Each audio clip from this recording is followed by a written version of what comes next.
बिस्मिल्लाहिर्रहमानिर्रहीम। अस्सलाम वालेकुम नाज़रीन, आप यूट्यूब चैनल देख रहे हैं। मैं इमरान खान हूँ। नाज़रीन माज़रत मैं चाहता हूँ, थोड़ा मेरी तबीयत ठीक नहीं थी, उसकी वजह से एक दिन मैं अपना काम नहीं कर सका। लेकिन अभी जो तफसीलात हैं आपके सामने रखता हूँ। एक तो थोड़ा सा हम जायज़ा ले लेते हैं कि पाकिस्तान के साथ इस वक्त ओवरऑल सिचुएशन क्या है। पाकिस्तान की जो मईशत है मुकम्मल तौर पर तबाह हो चुकी है और उसकी गवाही IMF की एक रिपोर्ट ने दी है। IMF ने जो एक रिपोर्ट छापी है और ये रिपोर्ट पब्लिक नहीं की जा रही थी, हुकूमत पाकिस्तान की जानिब से इस रिपोर्ट को छुपाया जा रहा था। The governance and corruption diagnostic report, और ये रिपोर्ट जनवरी 2023 से लेकर दिसंबर 2024 तक के लिए रिपोर्ट है। और इस रिपोर्ट में IMF ने 186 सफ़हात पे बहुत सारी तफसीलात रखी हैं। पाकिस्तान में करप्शन, बैड गवर्नेंस और नाअहली की एक पूरी दास्तान है जो इस रिपोर्ट के अंदर छापी गई है। और कायद-ए-आज़म मोहम्मद अली जिन्ना के दौर से लेकर अब तक का एक मुवाज़ना किया गया है और कायद-ए-आज़म ने जो फरमाया था पाकिस्तान बनने के बाद उसका हवाला भी दिया गया। लेकिन सबसे बड़ा प्रॉब्लम पाकिस्तान का करप्शन को बताया गया है। इसमें जो एक जुमला है, करप्शन पाकिस्तान की हुक्मरानी का एक मुस्तकिल और जहरीला पहलू है। यानी जो करप्शन है वो पाकिस्तान के अंदर जो हुक्मरानी का तरीकाकार है उसके अंदर पैवस्त हो चुका है। करप्शन के बगैर पाकिस्तान में कुछ नहीं होता।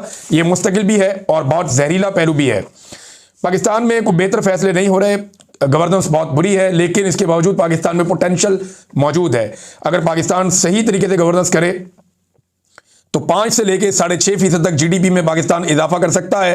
पाकिस्तान अब तक 24 मरतबा IMF से प्रोग्राम हासिल कर चुका है 1958 से लेकर अब तक, जबकि 25वां प्रोग्राम अभी शहबाज शरीफ साहब चला रहे हैं पाकिस्तान के हवाले से। पाकिस्तान में जो बड़ी बड़ी चीज़ों की निशानदेही की गई है IMF की इस रिपोर्ट की जानिब से, क्योंकि अभी और पैसे लेने IMF से, तो जब आपने और पैसे लेने हैं तो उन्होंने कहा जी रिपोर्ट तो पब्लिक करें ना। तो पाकिस्तान इस रिपोर्ट को छुपा कर बैठा हुआ था। बहरहाल अब ये रिपोर्ट पब्लिक करनी पड़ी है। अवामी फंड्स का पाकिस्तान में गलत इस्तेमाल किया जा रहा है और कोई मुकाबले का फुकदार है, यानी बहुत सारे ताकतवर लोग हैं, उनकी फैक्ट्रियां कंपनियां बेहतरीन चलती हैं। जो इख्तियार के अंदर लोग हैं वो बाकी लोगों को आगे आने नहीं देते। एस्टेब्लिशमेंट के अपने बहुत सारे कारोबार हैं मिलिट्री के, और वो कारोबारों का आप मुकाबला कर नहीं सकते। तो ये वो कह रहे हैं कि मुनसिफाना मुकाबले का फुकदार है। अंदरूनी और बैरूनी सरमायाकारी की पाकिस्तान में हौसला शिकनी हो रही है। लोग पाकिस्तान में पैसा लगाने नहीं चाहते। बाहर से कोई पाकिस्तान में क्यों आएगा सरमाया लेकर। जब IMF की ये वाली रिपोर्ट पब्लिक होगी तो पाकिस्तान के अंदर कोई बेवकूफ़ को पागल ही होगा जो आएगा पैसे लेकर कि जनाब मैं इस मुल्क के अंदर इस प्रोजेक्ट में पैसे फंसा दूं जहां पे पहले इतनी सारी खराबियां हैं। फिर गलत मार्केटिंग वगैरह बहुत सारी ऐसी चीज़ें जो इसमें निशानदेही की गई है। ये सारी चीज़ें पाकिस्तान के माशी और समाजी तरक्की में बहुत बड़ी बड़ी रुकावटें हैं। अब ये वाली रिपोर्ट पढ़ने के बाद तो कोई नहीं आता पाकिस्तान में पैसा लेकर। सोचने की बात यह है कि बहुत सारी चीज़ें इस रिपोर्ट में ऐसी लिखी हैं जिनको हम माशी चीज़ें मानते ही नहीं या मईशत से जुड़ी हुई चीज़ें मानते ही नहीं। मिसाल के तौर पे इसमें बैड गवर्नेंस का मामला, अदलिया का मामला, 26वीं तरमीम का इसके अंदर तस्करा है, क्योंकि 27वीं तरमीम ये रिपोर्ट जब लिखी गई तब तक आई नहीं थी। अब 27वीं तरमीम तो सोने पे सुहागा है, उससे भी ज़्यादा खौफनाक चीज़ है। तो 26वीं तरमीम का भी इसके अंदर बाकायदा लिखा है और अदलिया बिल्कुल बेअसर हो चुकी है, कोई काम नहीं कर रही। इंसाफ पाकिस्तान में नापैद है। आप दुनिया में जिस भी मुल्क में जब भी पैसे लेकर जाएंगे आप सबसे पहले सोचेंगे कि आपका पैसा डूबना नहीं चाहिए। अगर कोई आपको धोखा दे तो वहां का निज़ाम, वहां की अदालत आपको फौरी तौर पे किस तरह इंसाफ फराहम करती है, आप ये सोचेंगे। अब पाकिस्तान के अंदर जो इंसाफ है ही नहीं। और IMF की रिपोर्ट में बहुत सारी और चीज़ें भी हैं, जैसे कि शुगर माफिया का बड़ा तफसीली उसके अंदर जिक्र देखा हुआ है। बताया कि ये कार्टल्स कैसे काम करते हैं। ज़खीरा अंदोज़ी का तस्करा है, 5300 अरब ये वो पैसा है जिसका एक निशानदेही की गई है। जनाब इतने पैसे की वसूलियाँ हुई हैं। इस लेवल पे पाकिस्तान के अंदर करप्शन हो रही है जो सिर्फ उसका एक पहलू है। तो आप अंदाजा करें कि कितने बड़े पैमाने पर पाकिस्तान में करप्शन हो रही है। कीमतों में मसनूई इजाफा किया जाता है पाकिस्तान में। जाली अकाउंट्स, ये मैंने आपको पता है बहुत हमने इसमें प्रोग्राम किए हैं। शहबाज शरीफ साहब और जरदारी साहब दोनों के खानदान जाली अकाउंट्स के केसेस के अंदर बाकायदा पकड़े गए थे। लेकिन फिर जब इनको इक़्तिदार दे दिया गया जनरल बाजवा की जानिब से तो इन्होंने NRO 2 लेकर अदालतों के अंदर वो केसेस अपने ख़त्म करवाए, बल्कि वो कवानीन ही तब्दील कर दिए जिनके तहत इनके ऊपर ये केसेस चल रहे थे। तो मनी लॉन्ड्रिंग जैसे जराइम का भी इसके अंदर जिक्र है। और ये बताया जा रहा है कि अवाम बदतरीन मुतासरा फरीक है इस सारी सूरत हाल का, लेकिन शवाहिद होने के बावजूद किसी किस्म का कोई एहतसाब पाकिस्तान में नहीं होता। अदालती निज़ाम पे बड़ी संगीन उंगलियां उठाई गई हैं इस रिपोर्ट में। बड़ी तफसीली रिपोर्ट है।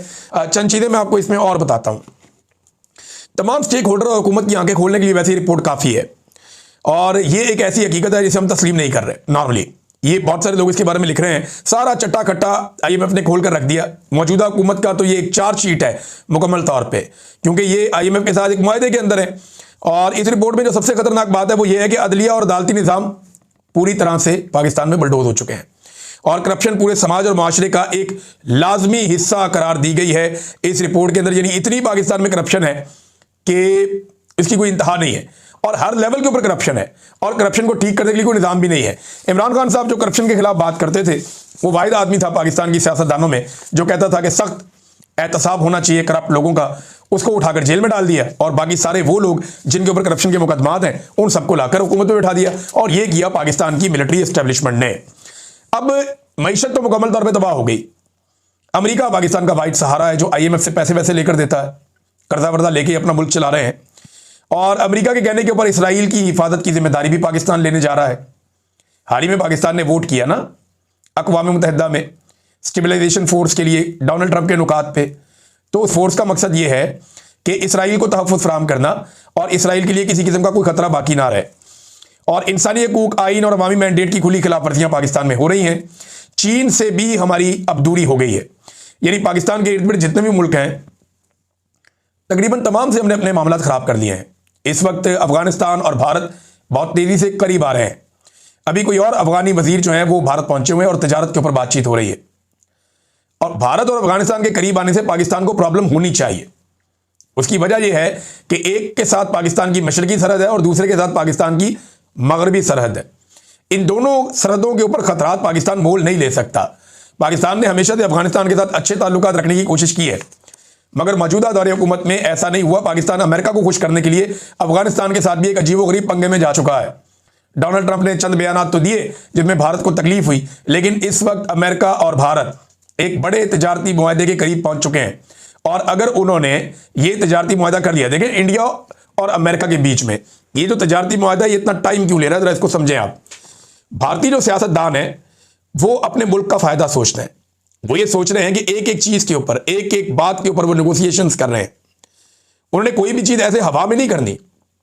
उन्हें पता है कि अमेरिका के साथ जिस भी तजारती मुआहदे में वो जाएंगे उसके दूर रस नताइज होंगे और उसके नतीजे में इंडिया का फायदा या नुकसान होगा। तो वो अपने जितने भी कारोबारी लोग हैं कि वो इंडिया से बेशुमार चीजें एक्सपोर्ट होके यूरोप में, अमेरिका में, बरतानिया में हर तरफ जाती हैं। तो इंडिया अपने ताजरों का बड़ा नुकसान नहीं करेगा, या अपने मुल्क का बड़ा नुकसान नहीं करेगा।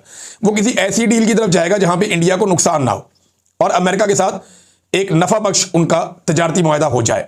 और अमेरिका भी यही कोशिश करेगा। अब वो दोनों मुल्क अपने अपने मफाद में ये कर रहे हैं। पाकिस्तान के साथ तो जब सौदेबाजी करते हैं तो चार लोग बैठ के कहते हैं अमेरिका को जितना ताड़ी मर्जी। यानी चार लोग जाते हैं बंद कमरे में फैसला करते हैं कि ट्रंप को राजी रखना है, जो कहता है मान लो यार, आंखें बंद करके, फर्क ही कोई नहीं पड़ता। और पाकिस्तान का जो तजारती हुजूम है अमेरिका के साथ वो बिल्कुल ही पीनट। इंडिया जितनी IT एक्सपोर्ट करता है पाकिस्तान की सारी एक्सपोर्ट मिला के भी इतनी नहीं है। पाकिस्तान की जो सारी की सारी एक्सपोर्ट्स हैं वो लगभग जो हम पाकिस्तान से बाहर चीज़ें बनाकर भेजते हैं वो लगभग होगी मेरे ख्याल में 30 से 35 अरब डॉलर के बीच में। इससे ऊपर तो हम कभी गए नहीं। लेकिन इंडिया 200 अरब डॉलर का तो सिर्फ IT एक्सपोर्ट करता है, 6-7 गुना ज़्यादा, और बाकी उसकी सारी मिला लें तो आप सर पकड़ के बैठ जाएंगे। तो इंडिया का हुजम बहुत बड़ा है, पाकिस्तान का बहुत छोटा है। और इंडिया और अफगानिस्तान के करीब आने से पाकिस्तान को नुकसान होगा। और जब इंडिया और अमेरिका का एक ट्रेड एग्रीमेंट हो जाएगा तो ट्रंप के जो तेवर बदलेंगे वो भी आपको दिखाई देंगे। हालांकि अभी तक नरेंद्र मोदी ने डोनाल्ड ट्रंप के लिए अमन के नोबेल इनाम का कोई ऐलान नहीं किया, या वो ये नहीं कहा कि अमन का नोबेल इनाम जो है वो डोनाल्ड ट्रंप को दिया जाए। इस बारे में अभी तक उन्होंने कोई बातचीत नहीं की। पाकिस्तान के अंदर भी नाज़रीन एक तरह की खाना जंगी लगी हुई है और सियासी अदम इस्तेहकाम थमने का नाम नहीं ले रहा। हर तरफ नफरत है, बुग़्ज़ है, इसका राज है। बस ये सूरत हाल है पाकिस्तान के अंदर। तो मैंने एक पिक्चर आपके सामने रखी और बैरून मुल्क जो पाकिस्तान से लोग जाना चाहते हैं, जो 4 पैसे कमा लें, उनको एयरपोर्ट्स के ऊपर रोका जा रहा है। वो वीज़ा लेकर जाते हैं, टिकट लेकर जाते हैं, पूरी दुनिया में आपको ट्रैवल करने की इजाज़त होती है, लेकिन यहाँ एयरपोर्टों के ऊपर रोका जा रहा है कि जनाब हमने पाकिस्तान से बाहर नहीं जाने देना इन लोगों को, क्योंकि लोगों की बहुत बड़ी तादाद पाकिस्तान को छोड़कर पाकिस्तान से बाहर जा चुकी है। लिहाजा अब हुकूमत ये सोच रही है कि बदनामी बहुत ज़्यादा हो गई है। पाकिस्तान दुनिया में पहले नंबर पे वो मुल्क आ गया है जिसके शहरी अपना मुल्क छोड़कर बाहर भाग रहे हैं। लिहाजा किसी तरह शहरियों को रोका जाए। तो अब रोकने के लिए एयरपोर्ट के ऊपर जो है वो फोर्स इकट्ठी कर दी गई है कि जो भी जा रहा है बस रोकी जाओ बंदे। हर जहाज़ में से कई बंदे उतार लिए जाते हैं और लोगों को बैरून मुल्क काम करने के लिए भी नहीं जाने दिया जा रहा। हुकूमत का इसमें यह मौक़िफ़ है कि ये लोग जो जा रहे हैं ये 2 नंबर तरीकों से जा रहे हैं। ये पाकिस्तान से सिर्फ निकलना चाहते हैं, ये बाहर जाके सिर्फ पैसे कमाना चाहते हैं। इनके पास जायज़ तरीका नहीं है बाहर जाने के लिए। यानी कोई अगर ड्राइवर की नौकरी के लिए जा रहा है तो उसके पास ड्राइविंग का लाइसेंस नहीं है, कोई अगर किसी और नौकरी के लिए जा रहा है तो उसके पास उसका एक्सपीरियंस नहीं है। तो पाकिस्तानी तो हमेशा से ऐसे ही निकलते हैं पाकिस्तान से बाहर। ये कोई ढकी छुपी बात तो है नहीं। पाकिस्तानी तो ऐसे ही जाते रहे, मुल्कों के अंदर जाके मजदूरी करते रहे, मेहनत करते रहे और पैसा पाकिस्तान में भेजते रहे। और ये जो थोड़ा बहुत रेमिटेंसेस में पैसा आता है, ये इसी वजह से आता है कि पाकिस्तानी 1 करोड़ से ज़ायद की तादाद में बैरून मुल्क मुकीम है। नाज़रीन, इमरान खान साहब की बहनों वाला मामला वो मैं आपको बाद में रिपोर्ट करता हूँ, पहले आप ज़रा ये देख लेंगे। सुहेल अफरीदी साहब मिलने गए थे इमरान खान साहब को। ये 7वीं मरतबा सुहेल अफरीदी पहुंचे हैं इमरान खान साहब को मिलने के लिए अडियाला जेल में। 7वीं मरतबा अडियाला जेल में, यानी एक वज़ीर आला है वो अपने लीडर को मिलना चाहता है जिसके नाम पे वोट लिया हुआ है। 7वीं मरतबा गया जेल में मिलने के लिए। नवाज शरीफ जब जेल में था ना, तो उस वक्त कोई भी जाता था मुलाकात हो जाती थी। एक मरतबा भी ऐसा नहीं हुआ कि नवाज शरीफ की बेटी मरियम या दूसरी बेटी या कोई और बच्चा वो जेल गया हो और नवाज शरीफ से मिले बगैर वापस आ गया हो। एक दफ़ा भी नहीं हुआ, क्योंकि एक दफ़ा भी होता तो खबर आ जाती ना, रोला पड़ जाता, शोर मच जाता। जितने लोग भी नवाज शरीफ को मिलने के लिए यहाँ पे जेल में जाते थे, वहाँ पे अडियाला तो नहीं थे, मियाँ साहब बाद में कोट लखपत जेल में थे, तो जितने लोग भी मिलने जाते थे वो सारे लोग मिलकर आते थे। कभी भी ऐसा कोई शिकवा शिकायत या रोला नहीं पड़ा। हाँ, सिर्फ इमरान खान ने एक दफ़ा स्टेटमेंट दिया था मैं इसका एसी उतार दूंगा नवाज शरीफ का, लेकिन एसी उतारा नहीं था क्योंकि शहबाज शरीफ ने उसके बाद एक बाकायदा दरख्वास्त जमा करवा दी थी कि एसी ना उतारा जाए। तो नवाज शरीफ साहब जब तक रहे जेल में तब तक उनका एसी लगा हुआ था। लेकिन मैं हैरान हूँ एहसन इकबाल साहब, इस उम्र में क्यों आप झूठ बोल देते हैं। एहसन इकबाल साहब ने कहा जी नवाज शरीफ साहब को मैं जेल मिलने गया तो वो पसीने में शराबोर थे। तो देखिए, एक तो उन्होंने कंफर्म किया कि उनकी एहसन इकबाल साहब की नवाज शरीफ साहब से मुलाकात हो गई, और दूसरा नवाज शरीफ साहब का तो एसी लगा हुआ था। आज तो किसी को मुलाकात भी नहीं करने देते इमरान खान साहब से। उनका अपना वज़ीर आला मिलना चाहता है, उसको नहीं मिलने देते, और जो नहीं मिलने देते वो पाकिस्तान की मिलिट्री एस्टेब्लिशमेंट और पंजाब हुकूमत का एक गठजोड़ है जो इमरान खान साहब की मुलाकातों को रोकते हैं। तो 7वीं मरतबा सुहेल अफरीदी गया, उसको नहीं मिलने दिया। सुहेल अफरीदी ने वहाँ पुलिस के साथ कोई बहस भी की और ने कहा जनाब कि आप ज़्यादती कर रहे हैं, मेरे पास अदालती ऑर्डर है, मैं 7 मरतबा अदालती ऑर्डर लेकर आया हूँ, लेकिन मुझे मेरे लीडर से नहीं मिलने दिया जा रहा। और उसकी बहनों को भी यहाँ पे तशद्दुद किया गया, मेरे सूबाई वज़रा को यहाँ तशद्दुद किया गया, और MNAs को भी यहाँ पे तशद्दुद किया गया। अब नाज़रीन, मैं जब ये परसों मैंने वीलॉग किया था, जब इमरान खान की बहनों के ऊपर टॉर्चर किया गया था, तो मुझे लगा कि पूरे पाकिस्तान के अंदर बड़ा रोला पड़ेगा, बड़ा शोर मचेगा, लोग बड़ा बाहर निकलेंगे, पाकिस्तान तहरीक इंसाफ की क़यादत बहुत शोर मचाएगी। लेकिन एक आधी प्रेस कॉन्फ्रेंस के अलावा मैंने कुछ देखा नहीं।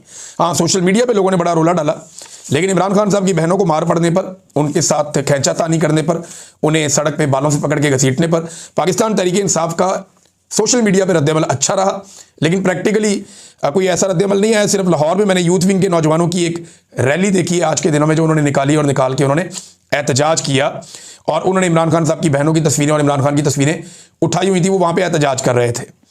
लेकिन जिस तरीके से एक पॉलिटिकल पार्टी इसके ऊपर रिएक्ट कर सकती थी, यानी आप एक लम्हे के लिए सोचें ना कि अगर ऐसा एक धक्का पड़ जाता आसिफ जरदारी की बेटी को, बिलावल की बहन को, या मरियम नवाज का दरवाज़ा टूटने पे जिस किस्म का रुला पड़ गया था, क्या उसका 5% भी हुआ इमरान खान साहब की बहनों को सड़कों पे घसीटने पर? अच्छा, एक और चीज़ मैं देख रहा हूँ कि कुछ लोग इसकी मजम्मत कर रहे हैं, लेकिन साथ साथ वो ये भी कह रहे हैं कि PTI की क़यादत को भी वहाँ पे होना चाहिए था। देखिए, मैं एक चीज़ आपको बताऊँ कि जुल्म ही होता है। आप मजलूमों की तादाद जितनी मर्जी बढ़ा दें, वो जुल्म ही रहता है। जिन्होंने मार कुटाई करनी है, जिन्होंने हुक्म देना, उन्होंने वही रहना है। मेरे ख्याल में मजम्मत इस बात की होनी चाहिए कि भाई बहनें अपने भाई को मिलने गई हैं, ये उनका बुनियादी हक भी है और कानूनी हक भी है, अदालती अहकामात भी मौजूद हैं। इसके बावजूद आप उनको नहीं मिलवा रहे, यहां पे मुजम्मत होनी चाहिए कि आपने मुलाकात कैसे रोकी, क्यों रोकी। आपने 17 दिन हो गए इमरान खान साहब को कैद तन्हाई में क्यों डाला हुआ है? वजह तो सब जानते हैं कि जब तक आसिम मुनीर साहब का सारा मामला जो है वो लेंडर नहीं हो जाता, मजबूत नहीं हो जाता, एक्सटेंशन वाला और इस्तिस्ना वाला, तब तक ये प्रॉब्लम तो रहेगा। और ये अलीमा खानम साहिबा ने कह भी दिया कि जब तक पूरी तरह से आसिम मुनीर साहब के कंट्रोल में चीज़ें नहीं आती, तब तक आपकी मुलाकात नहीं करवाई जाएगी। अब बहुत सारे लोग मिसालें दे रहे हैं कि माजी में भी औरतों के साथ ये होता रहा तो अब भी हो रहा है। सवाल ये है कि औरतों के साथ माजी में ये कौन करता रहा? देखिए ना, एस्टेब्लिशमेंट और नवाज शरीफ ने मिलकर ये जुल्म किसके खिलाफ किया? बेनज़ीर भुट्टो और नुसरत भुट्टो के साथ किया।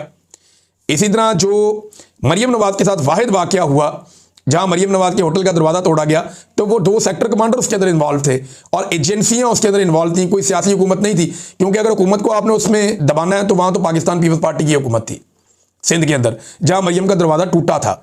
लिहाजा वहां पे एस्टेब्लिशमेंट ने ही ये काम किया, आज भी एस्टेब्लिशमेंट ही ये काम कर रही है। सवाल ये पैदा होता है कि जो मौजूदा हुकूमत है वो कैसे एस्टेब्लिशमेंट की सहूलतकार बन सकती है, जबकि माजी में उनके बगौर खुद उनकी औरतों के साथ भी जुल्म होता रहा है। मेरे ख्याल में पाकिस्तान में जो औरत कार्ड है वो ख़त्म ही कर देना चाहिए। अब इमरान खान की बहनों का सियासत से ताल्लुक कोई नहीं है। चले मरियम नवाज, फरियाल तालपुर, ये तो सियासत करती हैं ना। बेनजीर भुट्टो भी एक सियासी खातून थी, इलेक्शन लड़ती थी, या जो बाकी खवातीन इलेक्शन लड़ती हैं उनको आप अलग कर दें, लेकिन जो गैर सियासी खवातीन हैं उनके साथ तो कम से कम ज्यादती ना करें। कभी इमरान खान की बहन ने, किसी ने कहा हो कि मैंने इलेक्शन लड़ना है या मैं सियासत पे बात करना चाहती हूं, वो सिर्फ अपने भाई को मिलने जाती हैं, अपने भाई का केस लड़ती हैं और वो ये कहती हैं कि जब भी कभी हमारा भाई बाहर आएगा हमारा सियासत से ताल्लुक ही कोई नहीं है। और हम जब जेल में मिलने जाती हैं तो जो बात इमरान खान साहब हमें कहते हैं बाहर जाके बताने को, हम सिर्फ उनका पैगाम बाहर लेकर आते हैं। नाज़रीन, हमारे जर्नलिस्ट हैं हरमीत सिंह साहब, उन पर भी तशद्दुद हुआ, इंतहाई अफसोसनाक, इंतहाई तकलीफ दे बात। और उससे ज़्यादा तकलीफ दे बात यह है कि एक दिन पहले हम सब और बहुत सारी सहाफ़ती तंजीमें, हर तरफ रोला पड़ा हुआ था। शाहजेब खानज़ादा साहब से एक सवाल किया था एक साहब ने उनकी अहलिया की मौजूदगी में, तो उसको हरासमेंट भी करार दिया गया, बड़ा रोला शोला भी डला। मैंने भी कहा कि मुझे देखने में अच्छा नहीं लगा, लेकिन मामला पता क्या है कि फिर हरमीत सिंह के मामले पर भी बोलो ना, इधर भी आओ ना, इधर भी आप आगे वो करें। यानी मिडिल क्लास आदमी का कोई पाकिस्तान में एहसास नहीं है क्या? आपका एलीट क्लास में होना जरूरी है कि आपके इंसानी हकूक पूरे होंगे? यानी अगर शाहजेब खानज़ादा के खिलाफ कोई कैमरा निकाल के एक सवाल पूछ ले तो उसको आप कहें जी बहुत काबिल मुजम्मत है, फिर आप जमीन आसमान के कलाबे मिला देंगे। लेकिन दूसरी तरफ हरमीत सिंह को पुलिस वाले टॉर्चर करें, तशद्दुद का निशाना बनाएं, और वो आदमी वहां पे अपनी सहाफ़ती जिम्मेदारियां अदा कर रहा हो और उसके ऊपर सारी सहाफ़ती तंजीमें भी खामोश हों, सारे बड़े बड़े दानिशवर भी खामोश हों और कोई उसके ऊपर बात करने को तैयार ना हो, तो ये दोहरा म्यार है। ये म्यार ये बताता है कि एलीट क्लास के लिए पाकिस्तान कुछ और है और मिडिल क्लास के लिए पाकिस्तान कुछ और है। और यही चीजें देख देख कर पाकिस्तान की मिडिल क्लास जो है वो रिएक्शन देती है।